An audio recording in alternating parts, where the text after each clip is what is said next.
Hey ladies, it's Coach Steph. Welcome to the live. If you happen to be hopping on and it is the replay, then hashtag replay in the comments. Let me know that you're watching. I'm going to be talking about self-sabotage today. So this is always a really big topic.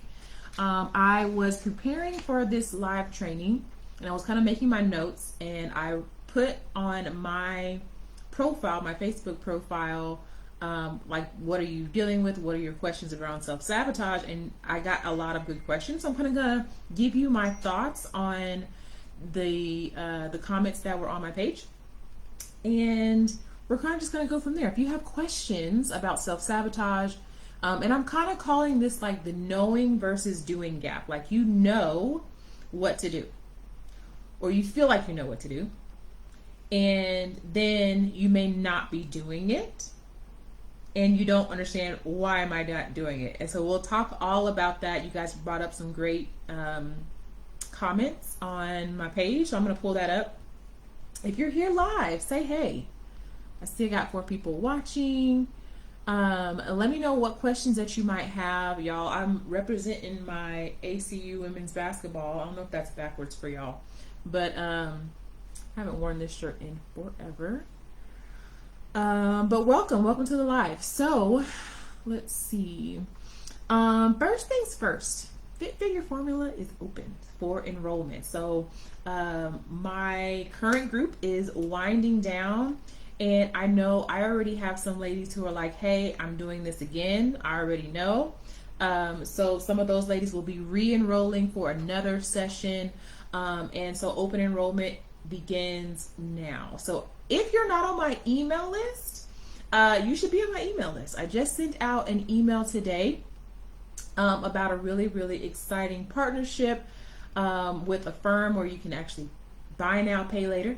So if you're not on my email list and you did not get that email, then you might want to message me and give me your email so that I can send you out that email. Or you can just book a call and we can make sure it's a good fit, and then I will show you how to get in on the buy now, pay later. Because one of the things, and this is what I said in the email too, is like, I don't want you to not sign up because of money. One of the things, I have a board, I know y'all can't see it, but I have a board here, and typically it has a quote or something like that I resonate with. And one of the things is, money is energy and energy is limitless, right? So I think about this in terms of things that I really want, things that add value to my life. I'm willing to pay the money because you can get money back, right? You can't get time back. So if we are procrastinating or keep bumping our head against the same brick wall in terms of your health journey, and we're getting older, maybe your labs still aren't looking the way that they need to be looking in terms of like your cholesterol and your heart health, your gut health, things like that. And it's not going to get any better. Like, nothing changes unless nothing changes. So make sure that you are just keeping that in mind, and know that, like, I don't want you to miss out on this opportunity because of money, because you can always get money back. If you decide, like, okay, I'm going to invest in myself, I am going to sign up for this program, I am going to commit to my health journey, you're never going to regret that, right? Like, if you could add years to your life, to the quality of your life, to mobility, right? Like, would you put a price tag on it? That is priceless. Like, having health, having mobility, having a good quality of life is really priceless. So I don't want you to think, well, shoot, I can't afford this program, and then wash your hands of it. Like, we can figure something out. So make sure that you either check your email if you are on my email list, or you can message me, and I can get you hooked up with a firm. Okay, so we're going to be talking about self-sabotage. Do not sabotage yourself. Actually, I'm going to pull up y'all's comments because I thought they were pretty good. What's up, y'all? Hi, Tawana, Cleopatra, Shannon, hi. What's up, y'all? Karen. Thanks for watching today, ladies. So this is always a really hot topic, self-sabotage. So a couple of notes that I have, and then I'll dive into you guys' questions and your comments on my post. Let me pull it up. Okay, here it is. So knowing versus doing, right? Knowing what you want to do or what you need to do, and then not doing it. Why do you feel like this happens? Think about that. Why do you think I know to do this, but then I don't do it? Think about that. You can put that in the chat if you're not driving or something. Is it procrastination? Is it because you have a lot of I don't know thinking, meaning like I don't know if this is right, or I don't know if this is enough, or I don't believe that this is going to work, right? That I don't know thinking is also like a self-sabotaging thought. So is it procrastination? Is it I don't know thinking? Is it focusing more on barriers and solutions? So this is a really big one. So a lot of the comments that I got in the chat were, and of course I asked, right? I asked, what's the biggest issue for you? So of course you guys are going to be telling me what the issue is, right?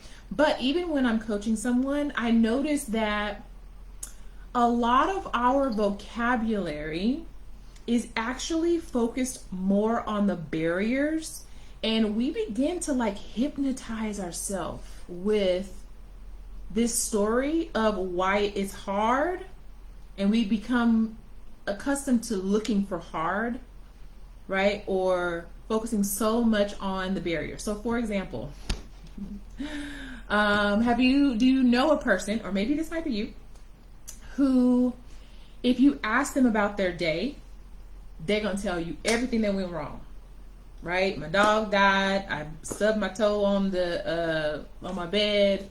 You know, my back hurts. I didn't have, the money to get lunch today. Like, they're going to tell you everything bad that happens. And it's only because sometimes we're conditioned to only pick out like what's negative or what's a threat or what's not going well. And so sometimes when I'm coaching ladies, I can tell that what they're saying to me is literally on autopilot. We're not checking and fact checking our thoughts. And this is one thing that I teach my clients in the Fit Figure Formula, that we're separate from our thoughts. Okay. And we can actually just listen to yourself. Like when you start talking to somebody, or maybe if we have DM'd before, or maybe if you're talking to someone about your health journey, notice how much time you spend telling the story about why it's hard, or why you can't, or why it didn't happen, or what's the problem. Notice how much time you spend in your brain and in your vocabulary there. Because part of that is self-sabotage, right? Part of that is self-sabotage. Karen says, I feel like I deserve it. Okay, so you're like rewarding yourself for doing a good job, or feeling like, and that it can be a self-sabotaging thought, like, oh, I deserve this, because guess what? You also deserve health. You also deserve to have energy. You also deserve to nourish your body well, right? So I want you to notice, how much time are you spending saying things like, I'm an emotional eater. People say that to me, and it's almost like there's no conscious thought. It's just like, I'm an emotional eater, or I don't know what to do, or I'm just so not consistent. I'm just not a disciplined person. I'm just not a disciplined person. And I'm like, you're hypnotizing yourself. You're saying this and you're not even like consciously thinking about what you're saying, that it's so programmed in you that you're not questioning that thought. Okay, so number one, watch your vocabulary. This tells me a lot about what's going on in your mind, right? So if you're saying it out of your mouth, you're thinking it, or you have subconscious beliefs that might be really, really ingrained. Okay, one of the things that I hear a lot is like, I'm going to start my journey, or I'm going to restart my journey. And a couple of things. One, you're not starting a journey. You have been on a journey, right? A lot of my audience is at least 30, about to be 40, 50, 60, right?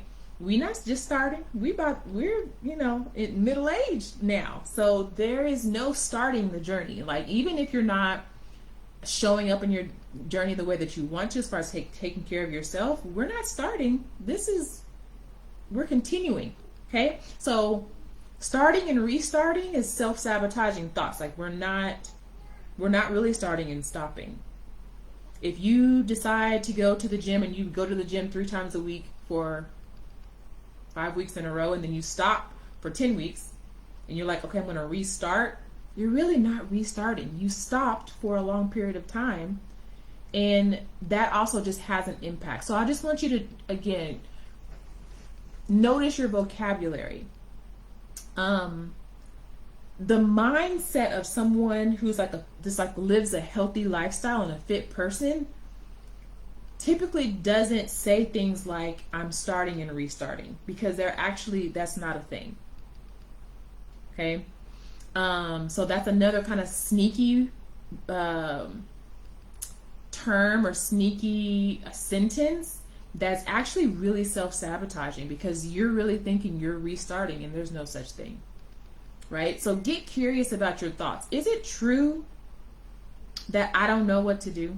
Is it true that I'm not consistent? Is it true that I'm not self-disciplined? I had a client, matter of fact, I recently posted an audiogram of her giving a testimonial about her time in the Fit Figure Formula. She was a one-on-one client, and she's a lawyer. And I could tell from the moment we talked on the sales call that she was very disciplined. But in her mind, she says, I'm not disciplined. And I'm like, wow, like mind blown. Like, you don't see what I see, right? And so our self-concept, we have to question, why do I keep just saying these things about myself? Is that really true? Does that have to be true? One of the things that I was telling someone today, and this is also something that I teach my clients, is instead of saying something like, I'm an emotional eater, I want you to start saying, I used to be an emotional eater. Or I used to be inconsistent. Start to, in your vocabulary, break away your 1.0 self from your 2.0 self. Because it literally, if you keep on saying that, yeah, this is going to be true. Yeah, you're never going to stop, because you are an emotional eater. You're not, that's not change, right? So I want you to start vocalizing the self-sabotaging thoughts as your past self. This is what I used to do. Even if it's true that you are an emotional eater, to say over and over and over again, I'm an emotional eater, is so not helpful. How is that ever going to help you change anything? Right? Because what do emotional eaters do? They emotionally eat. Right? If I keep saying I am an athlete, I'm an athlete, that means I'm competitive. That means I train, right? I'm going to do what an athlete does, because that's my identity. I tell this story a lot, but I have new followers. I'm going to tell it again. So I think it was Mel Robbins maybe who had this in one of her books. She said, 2 people who are trying to quit smoking, right? You have person 1, someone offers person 1 a cigarette, and they say, no thanks, I'm trying to quit smoking. Second person, they offer a cigarette, and this person says, no thanks, I don't smoke. I'm not a smoker.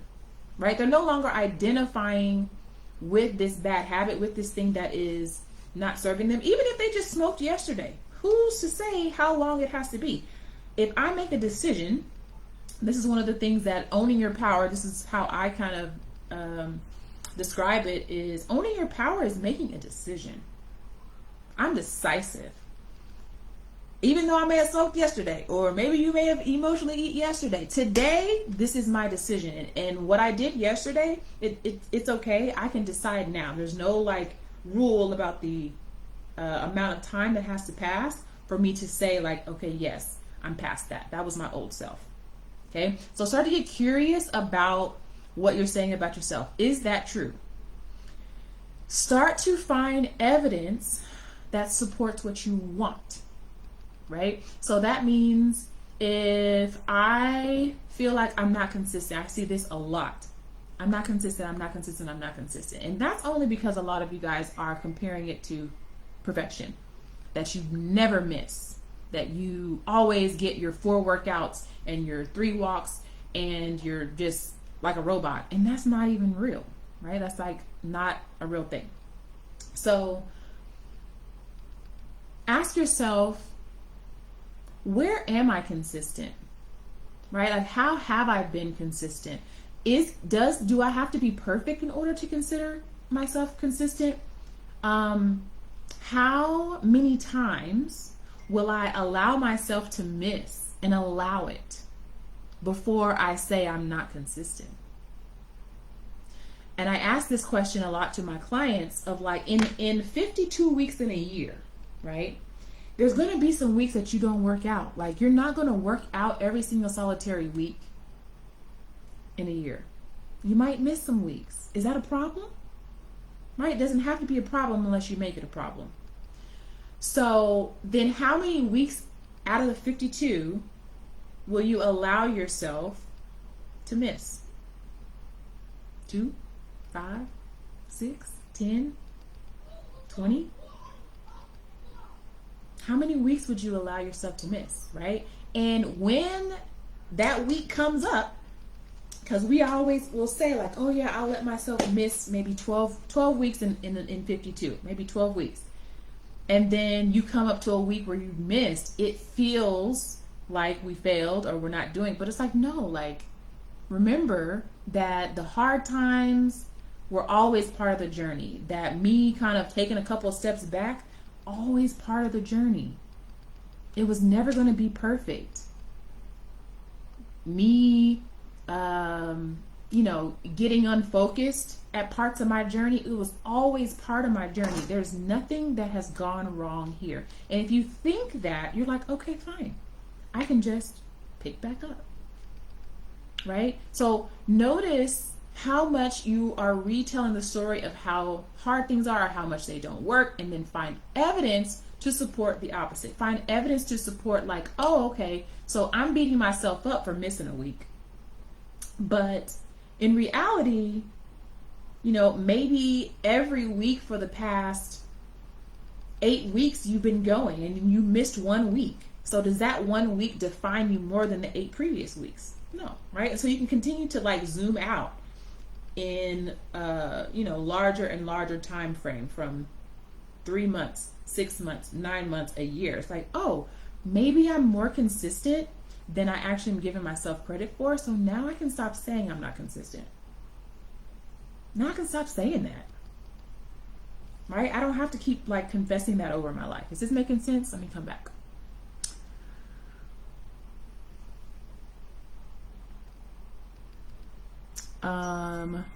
What you say you start to believe. Yeah, and you start to actually like act it out. Of course you're going to act it out. If I'm an emotional eater, yeah, I'm about to do that. Thanks, Erica. Okay, I think I got all the comments. So I want you guys to start answering your brain's questions, and I'm going to pull up y'all's comments, because someone asked a question. They say, well, why do I do that? I forget who it was, but I posted the question and I said, what are your questions about self-sabotage? And I said, well, why do I do that? It's so important that you answer your brain's questions. Why do you do that? That's a very, very valuable answer to find, because you ask yourself a valuable question. I always tell my clients, the answers are in the questions. The answers that you find are only as good as the questions that you ask. So you have to focus on asking valuable questions because they're going to inform what answers you find, right? So if you ask yourself questions that are never going to be helpful, you're going to find really unhelpful answers, okay?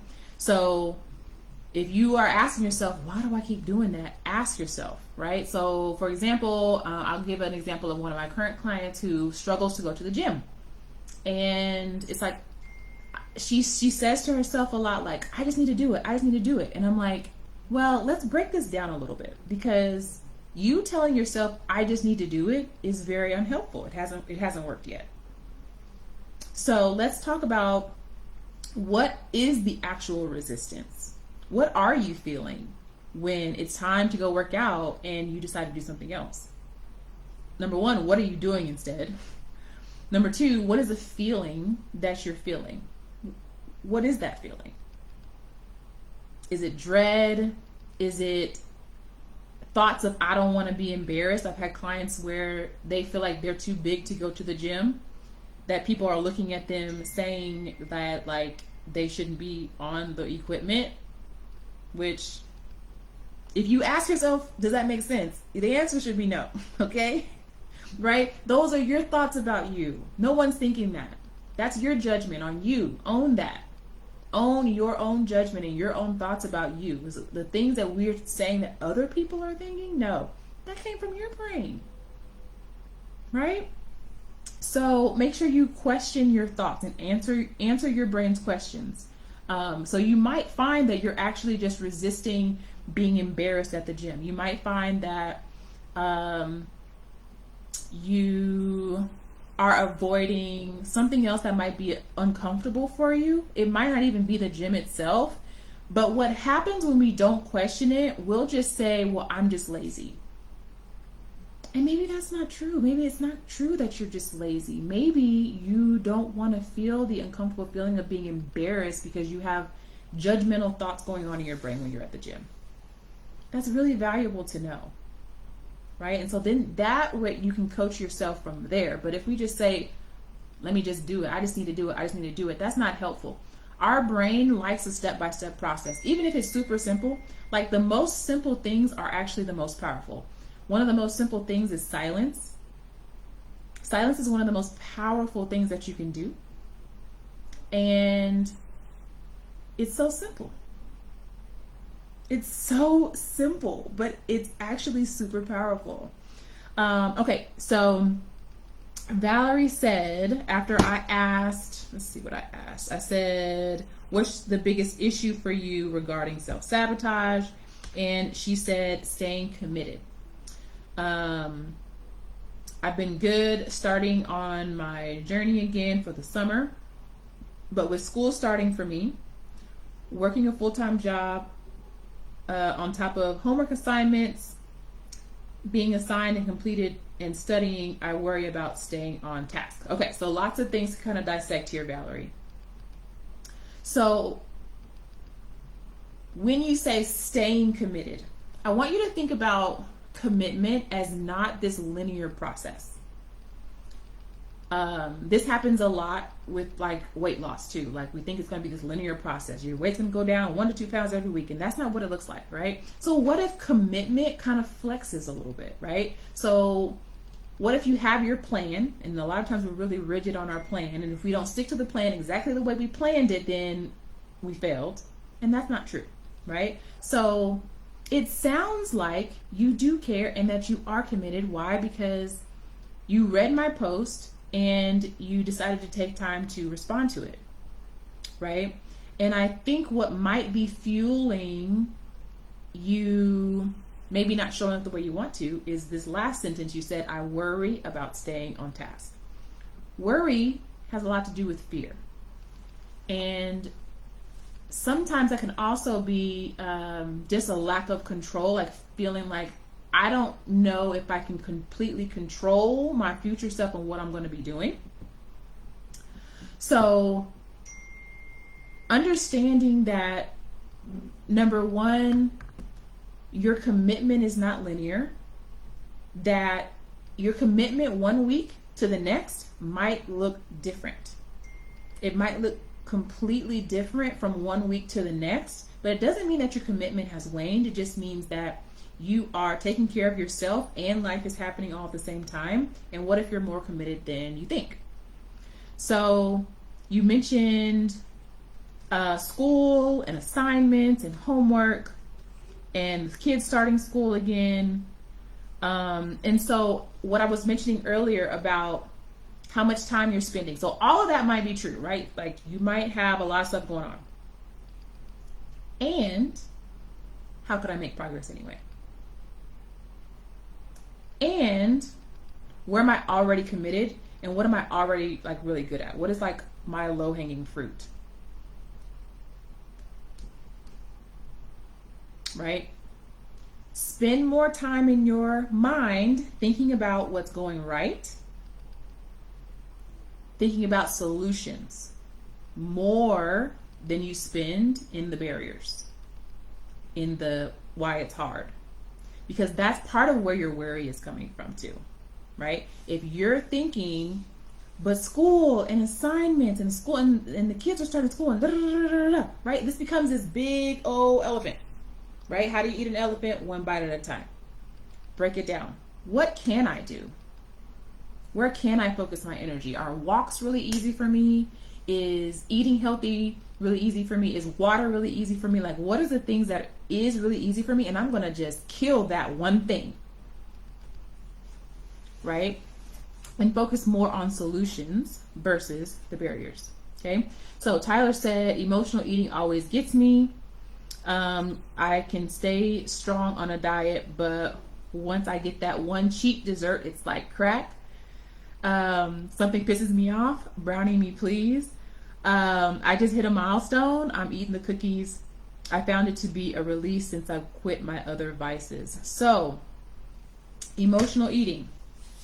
One of the powerful things that you can do is pause, right? Pause before you eat the thing and ask yourself some powerful questions. My clients and I we go through an exercise where we decide like what is our replacement behavior. We wait a certain amount of time and then we decide, do I really want this thing or not? Sometimes with emotional eating, y'all, we're just hungry. And we might be emotional too, but because I know a lot of y'all don't eat enough, you might be actually hungry. So you might just want to eat something, right? But when we think about emotional eating, and I've had clients say this as well, like once I get that one bite of that dessert that I know I love, what you're really saying is like, I don't trust myself to stop, or I don't trust myself to just have one slice, right? And so the real work is, how can I increase my self-trust? That's the real work. Because just because there's a brownie or whatever, I had a client once before who was like, but there's work food. They brought food in from work. And she just looked at me like, there's work food. And I'm like, well, that food don't just have to jump on your plate. Like, it's okay that they bring in work food. That has nothing to do with you. Right? So let's work on trusting ourselves. Let's work on nourishing ourselves. And let's work on planning in our treats so that, number one, we trust ourselves. And two, so that it won't be such a treat. It'll just be like, this is something that I have, from time to time anyway. So it's not like this like forbidden thing that now I'm getting to have and now you want to like indulge. Because I think for me, at least, I'm not even a big sweets person, but if you tell me I can't have it, then I really want it even more. Cleopatra says sweets, bedtime snacking. A lot of clients who have a lot of cravings at nighttime are just not eating enough throughout the day. I can guarantee you pretty much everyone on here who's pretty much everyone who's on here, period. But especially if you are hungry at night and you're just like, oh, so hungry at night, you're probably not eating enough calories. You're probably not getting enough protein. Real talk. My clients are like, how much food do you want me to eat? And we are constantly, okay, let's eat just a little bit more, right? We're kind of stoking that fire. And If you're having a lot of cravings at night, you just didn't eat enough, and your body is saying, please feed me, please nourish me. And the quickest thing to do that is carbohydrates. Okay, so Kay said eating during my cycle. Now this one, I feel like this one is a little tricky. So cravings always throw me off, and then takes forever for me to get back on track. Okay, so I'm glad you said that last part. So I'm not exactly sure what's happening in your body when you start your period, but I understand because I be so hungry right before I start my period. I do get it. So same things apply in terms of like nourishing your body, getting enough protein, having enough water. But the last thing you said is it takes forever for me to get back on track. That's the bigger problem, right? So once a week, if you are very hungry, number one, we can plan for this, right? This happens every month.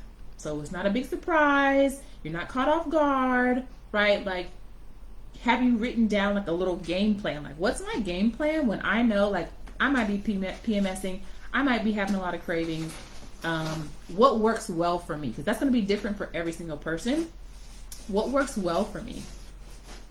Know that. Have that game plan. Have that written down like as part of your process, right? But again, nourish yourself. But the getting back on track has nothing to do with the period. So do you see how like we'll have something that's literally biologically going on with our body where we're having more cravings. And then once we don't even have that anymore, we're still off track. So that's the part we got to rein in, right? I tell my clients all the time, like if they go on vacation or if they have like company over for a weekend or something like that, they're kind of off their schedule, off their norm. It's okay. It's not a problem. But how quickly are you refocusing? The refocus is key, y'all. The refocus is definitely key. So that would be the bigger problem, Kay. I would say make a plan that works for you as far as balance and water and movement when you are about to start your period, and then make a plan for how do you get back on track? What's your like go-to so that you can refocus? And that's going to start with your mindset. Okay. Let's see. Snacking. A couple people said snacking. So Stephanie Stevenson, she said the nuts. So nuts are fine to eat. But you're going to want to make sure if you have a fitness goal, nuts are great. Nuts, seeds, healthy fat are great. A lot of my clients need that in order to eat more calories the way that I want them to. But I would also say, you said she's snacking on the, okay, let me read this to y'all. So snacking usually consists of nuts, but my mother told me you're eating too many nuts and this is not good for you. She asked me, when's your next colonoscopy? And I think I asked like, why a colonoscopy? Why is it a problem? So it just sounds like you're eating nuts. I don't really see a problem. Like if you're not having GI distress, if it doesn't irritate your gut, you might be fine. You can use nuts for my ladies who are overeaters. Okay, I would consider myself an overeater. I like to eat. For my ladies who are overeaters, you want to be careful with healthy fat because even though it's heart protective and brain protective, it still packs a punch. Like 1 tablespoon of olive oil is like 120 calories, something like that, 110, 120 calories in 1 tablespoon. So you have that 3 times in a day. That's 300 and some calories, right?